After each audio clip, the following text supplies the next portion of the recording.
Donald Trump, o ex-presidente americano, está no começo do que deve ser uma maratona de processos judiciais.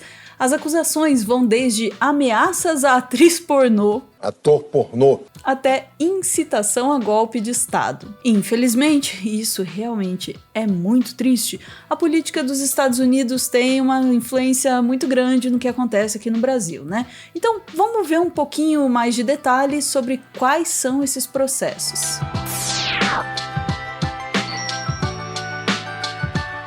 No dia 2 de outubro, o ex-presidente dos Estados Unidos, e que continue ex, se apresentou a um tribunal de Nova York. A acusação é de que ele e os 2 filhos mais velhos dele teriam inflado o valor dos imóveis deles para fraudar seguros e empréstimos bancários. Se for condenado, Trump pode ser proibido de fazer negócios no estado de Nova York por 5 anos, além de uma multa de 250 milhões de dólares. Também poderia perder o controle de algumas das propriedades mais famosas dele, como a Trump Tower e o Resort Mar-a-Lago. O Trump se defende dizendo que é tudo uma caça às bruxas. This is a continuation of the single greatest witch hunt of all time. We have a rogue judge who rules that properties are worth a tiny fraction, 1/100th, a tiny fraction of what they actually are. The crime is against me because we have a corrupt district attorney, we have a corrupt attorney general. And it all comes down from the DOJ. They're totally coordinated. It's in Washington because I'm the leading candidate. I'm leading Biden by 10 points. Mas o Trump também acusou a procuradora que cuida do caso de ser racista. Temos uma procuradora-geral racista que é um show de horrores, que defendeu que iria pegar Trump antes de saber qualquer coisa sobre mim. Ela usou isso para concorrer ao governo e falhou na tentativa. Ela praticamente não teve votos, voltou e disse que iria me pegar novamente. E é isso que temos, é um esquema, uma vergonha. Assim, a procuradora Leticia James é negra. Do nada o cara meteu um racismo reverso, eu não tô acreditando nisso. E esse é só um dos processos do Trump. O outro, talvez mais famoso, é o da invasão do Capitólio, no dia 6 de janeiro de 2021.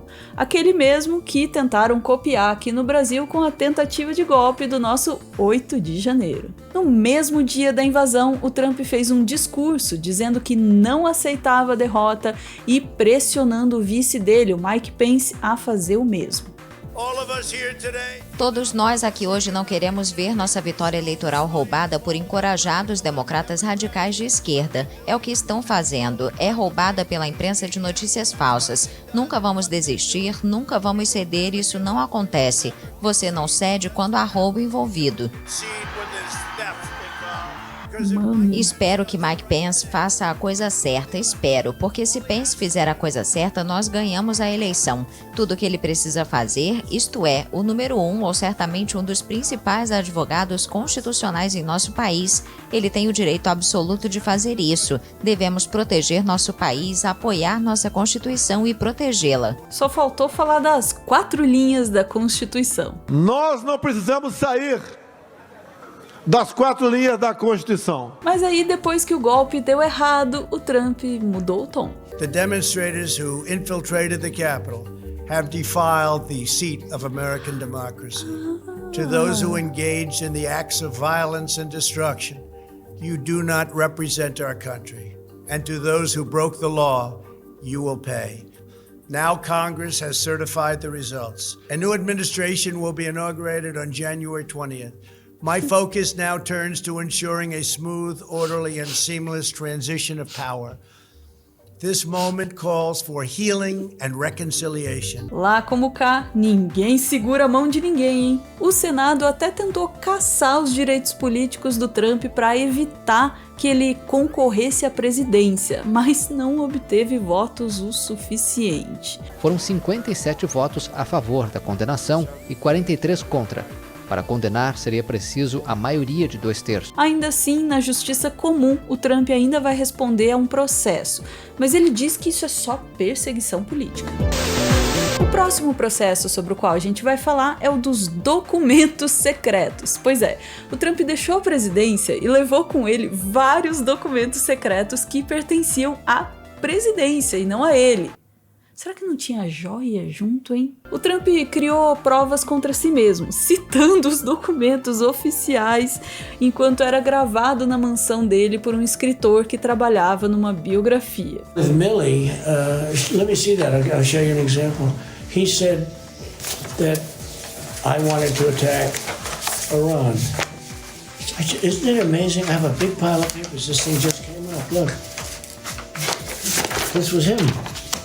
They presented me this. This is off the record, but they presented me this. This was him. This was the Defense Department and him. Wow. We looked at them. This was him. This wasn't done by me. This was him. All sorts of stuff. It's pages long. Look. Wait a minute. Let's see here. Yeah. I just found, isn't that amazing? This totally wins my case, you know. Except it is like highly confidential, secret. This is secret information. Look at this. A mulher na sala, não identificada, parece perceber que o ex-presidente admite a posse dos documentos confidenciais e dá risada. Logo depois, Trump se gaba de ter os registros. Now we have a problem. Isn't that interesting? Yeah. It's so cool. Que interessante, eu tenho documentos legais na minha mansão. E pois é, não eram poucos documentos não. Existem fotos mostrando pilhas de caixas de documentos secretos num banheiro da mansão. O Trump já xingou o promotor do caso, lógico, e para não perder o costume, disse que é perseguição política. E por fim, a gente tem o caso Stormy Daniels. Esse é o nome artístico da atriz pornô Stephanie Clifford. As alegações são de que, antes de ser presidente, o Trump teria tido um caso extraconjugal com a Stormy Daniels. E, às vésperas das eleições de 2016, ele teria pago $130 mil a ela para que ela não revelasse o caso. O pagamento em si não é ilegal, mas o Trump teria fraudado a prestação das contas eleitorais para esconder o pagamento. Aí sim é crime. Mais tarde, a atriz também alegou ter sido ameaçada depois de falar publicamente sobre o assunto. Ela quebrou o acordo em 2018 com uma entrevista onde afirmou ter recebido ameaças para não comentar sobre esse caso. Agora, o Trump está nessa posição estranha, em que ele pode ir tanto para a cadeia, quanto para a presidência, quanto as duas coisas ao mesmo tempo, parece. Considerando-se a relação muito próxima dessa história toda com os golpistas do Brasil. To the people of Brazil, you have a great opportunity to re-elect a fantastic leader, a fantastic man, one of the great presidents of any country in the world, President Bolsonaro. A gente tá torcendo aí pela primeira opção, cadeia no caso. Everybody loved me. Não.